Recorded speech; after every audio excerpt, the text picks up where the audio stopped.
할렐루야. 하나님의 크신 사랑이 이 새벽에 우리 가운데 가득한 줄 믿습니다. 오늘 우리는 사사기 2장 11절로 23절의 본문을 통하여 이래서는 안 됩니다 라는 제목으로 하나님의 말씀을 함께 나누도록 하겠습니다. 오늘 본문을 읽은 느낌은 한마디로 참혹스러움입니다. 성경에는 많은 사람들의 이야기가 나옵니다. 모두 다 우리에게는 교훈으로 다가오죠. 이렇게 살아야 되겠다라든지 반대로 이렇게 살지 말아야 되겠다라는 것이죠. 오늘 본문은 이렇게 살아서는 안 된다라는 것입니다. 오늘 본문에서는 아주 특이한 삶의 패러다임 또는 삶의 사이클이 나옵니다. 반복되는 5가지의 삶의 패턴이죠. 그런데 공교롭게도 이런 삶의 패턴이 지금 나의 모습과 너무도 유사하다라는 것입니다. 오늘 말씀을 보면서 이스라엘 백성이 이래서는 안 돼 라고만 생각하지 마시고 지금 내 모습이 이래서는 안 돼 라고 자기 자신을 다시금 돌이켜보는 시간이 되기를 소망합니다. 첫 번째로 하나님을 배교하는 것입니다. 11절로 13절에 하나님을 버리고 바알과 아스타롯 그리고 이방 족속의 신들을 섬기는 죄를 범하였습니다. 출애굽 이후 하나님께서는 이스라엘 백성에게 유일신 신앙을 지속적으로 강조하여 말씀하셨습니다. 10계명 1계명에서 나 외에는 다른 신을 내게 두지 말라. 2계명에서도 우상을 섬기지 말라라고 말씀하셨습니다. 모세도 여호수아도 마지막 유언에 동일하게 말한 것이 무엇입니까? 하나님만 섬기라 이거였습니다. 하지만 이스라엘 백성은 여호수아의 죽음 이후 아주 보란듯이 이스라엘이 마치 종교의 억압을 받았나 싶을 정도로 착각이 들 정도로 배교의 속도는 빨랐습니다. 새로운 문화, 새로운 환경, 새로운 시대, 뉴 스토리, 뉴 라이프 스타일로 아마 이스라엘 백성의 구호였는지도 모릅니다. 모두가 배교를 하였습니다. 가나안 정복 전쟁은 엄밀히 말하면 완결이 되지 못했습니다. 가나안 땅에 있던 거류민들을 모두 내쫓지 못했기 때문입니다. 이스라엘이 순간의 기쁨을 위하여 선택한 거류민과의 연합하여 살자라는 정책은 이제 더 무서운 후폭풍을 일으켰습니다.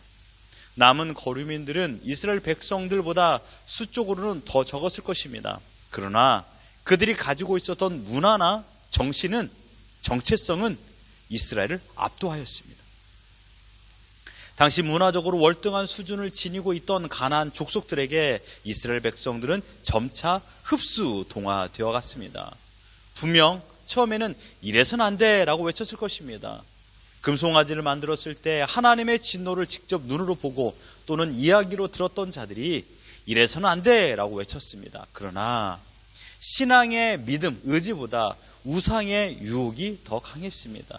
마치 마약에 중독된 환자처럼 이스라엘 전체가 우상들의 아름다움을 사모하며 우상 문화에 정신이 팔려버렸습니다.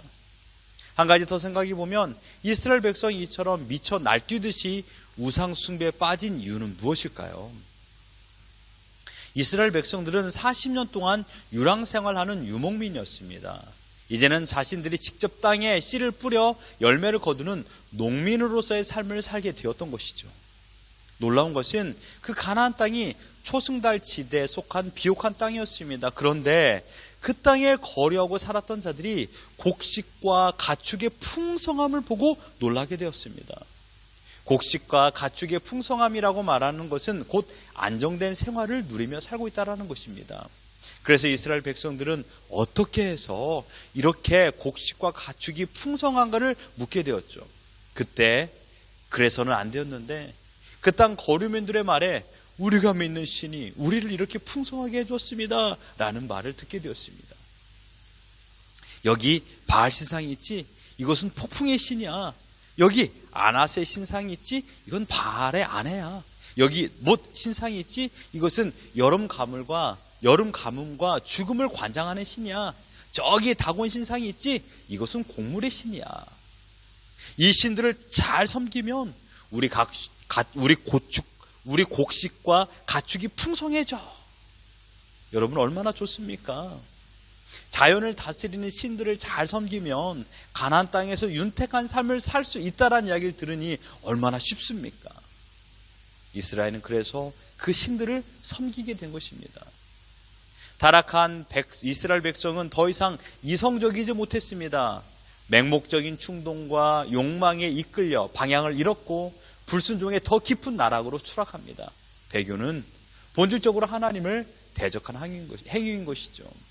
그들은 새로운 문화라는 낯선 기대로 한두 번 우상을 섬긴 것이 아니라 적극적으로 왕성한 욕구에 허덕이며 우상에 중독되었습니다.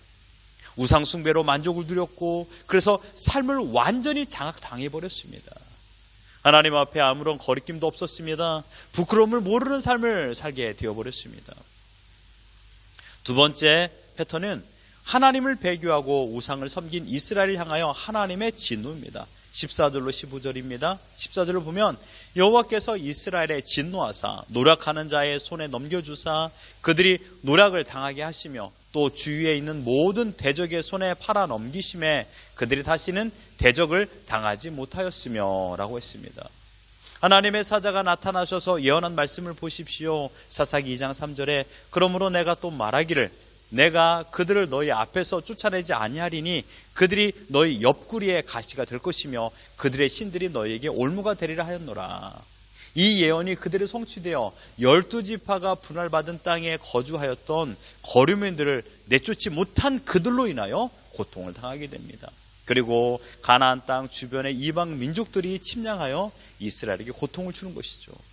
이스라엘이 징계를 받은 원인은 하나님을 버리고 우상을 선택한 죄 때문입니다. 더 나아가 이러한 징계를 피할 곳이 없다라는 것입니다. 15절을 보십시오. 그들이 어디로 가든지 여호와의 손이 그들에게 재앙을 내리시니 곧 여호와께서 말씀하신 것과 같고 여호와께서 그들에게 맹세하신 것과 같아서 그들의 괴로움이 심하였더라. 절망스러운 문장이 보입니까? 그들이 어디로 가든지입니다. 그들이 어디로 가든지 하나님의 징계를 피할 곳은 없습니다. 하나님은 누구든지 죄를 짓는 일에는 관대함을 베풀지 않습니다. 진노하시고 징계로 다스리십니다. 세 번째 패턴은 징계에 대한 이스라엘의 강구입니다. 18절을 보시죠. 이는 그들이 대적에게 압박과 괴롭게 함을 받아 슬피 부르짖음으로. 하나님을 배교한 이스라엘 모든 백성이 고통과 괴로움이 찾아오니까 우리를 구원하여 달라고 기도하게 됩니다. 그것도 슬피 울며 하나님께 도움을 요청합니다. 평소에는 하나님보다 우상을 더 좋아하고 의지하다가 위기나 고난이 닥치면 그제야 하나님을 찾는 척하는 이율배반적인 태도를 취하고 있습니다. 네 번째 패턴은 무엇입니까? 이스라엘의 간구를 들은 하나님께서 구원을 베푸십니다. 18절 상반절에 여호와께서 그들을 위하여 사사를 세우실 때에는 그 사사와 함께 하셨고 그 사사가 사는 날 동안에는 여호와께서 그들을 대적의 손에서 구원하셨으니. 하나님께서는 이스라엘의 고통의 소리를 외면하지 않고 그들에게 구원을 베푸십니다. 죄를 범한 이스라엘 백성이지만 하나님께서는 긍휼을 베풀어 주셨습니다. 다섯 번째 패턴은 무엇입니까? 반복되는 죄의 악순환입니다. 19절을 보시면 그 사자가 죽은 후에는 그들이 돌이켜 그들의 조상들보다 더욱 타락하여 다른 신들을 따라 섬기며 그들에게 절하고 그들의 행위와 패역한 그를 그치지 아니하였다라고 말하고 있습니다.